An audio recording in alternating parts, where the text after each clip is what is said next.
Welcome to this rapid revision session on the decline of the cattle industry. Previous to this one here, I've done a lesson on the rise of the cattle industry. If you've not watched that already, or if you're unfamiliar with the topic, I'd recommend you go back and watch that first. But if you're ready to proceed with how the cattle industry ended up declining, let's go. Firstly, let's go over a really key event, the winter of 1886 to 87, as depicted in this painting here, which says, "Waiting for a Chinook." That's not a big twin-rotored helicopter. That is a warm northerly wind, which usually heralded the start of spring and then into summer. In 1886, there was an incredibly cold and harsh winter.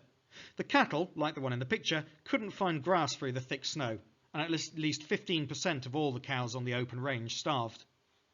Those that were left were skinny and weak, so they fetched lower prices at market. After all, they were being sold for their beef. This put lots of ranchers using the open range out of business, and it became known as the Great Die-Up, something of a play on the word roundup, where ordinarily at the end of the season they would round up the cattle for sale. Instead, they found so many dead on the plains, it was a great die-up instead.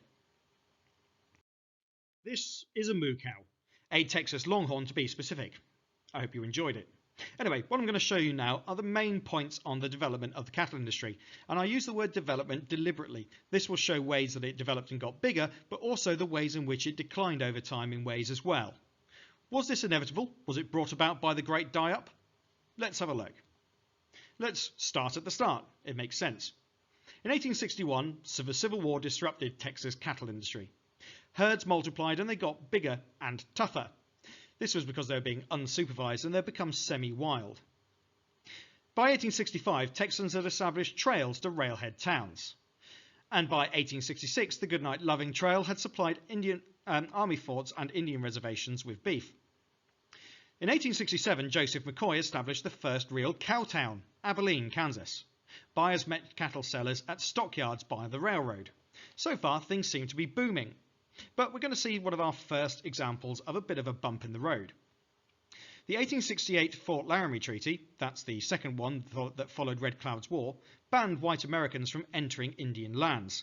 Cattle drives now needed to pay the Indians to use their land, and this made them significantly less profitable.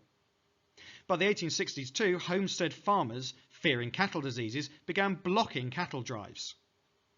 In the 1870s though, ranching on the open range began, with the developments shown by John Iliff in Wyoming, and the idea spread. In 1874, barbed wire fences closed off the open range. This could lead to some conflict with the homesteaders. Barbed wire often damaged the cattle and their skins. By 1875, refrigerated railroad cars were developed. This meant that ranched beef could now be taken and sold further away. After all, it's far easier to slaughter a cow near to where it is, refrigerate it so it can be safely consumed later on, and move it not as a big mooing live animal, but as pre-prepared meat on railroad cars. In 1876, the cattle industry was booming. Investors rushed to back ranching, and the cattle barons seized control. This is the beef bonanza which we've referred to before. But in 1886 to 87, we have the Great Die-Up. A harsh winter starved cattle, and those cattle that survived were sold cheaply as they were skinny and sick. And that's the end of our story. But not truly the end of the cattle industry. After all, the smaller ranches tended to thrive, and they carried on. The cattle industry hadn't ended, but it had changed, and the big days of the beef bonanza were behind us. Some final points to summarise the decline of the cattle industry, but not the end. From the 1860s through to the 1870s, the cattle industry was booming. However, conflict over the use of the plains with homesteaders and Indians began to complicate the cattle industry significantly. Cattle barons seized control, putting smaller ranches under pressure. Overstocking of cattle hit prices too. Then came the 1886 to 87 winter that led to the Great Die-Up.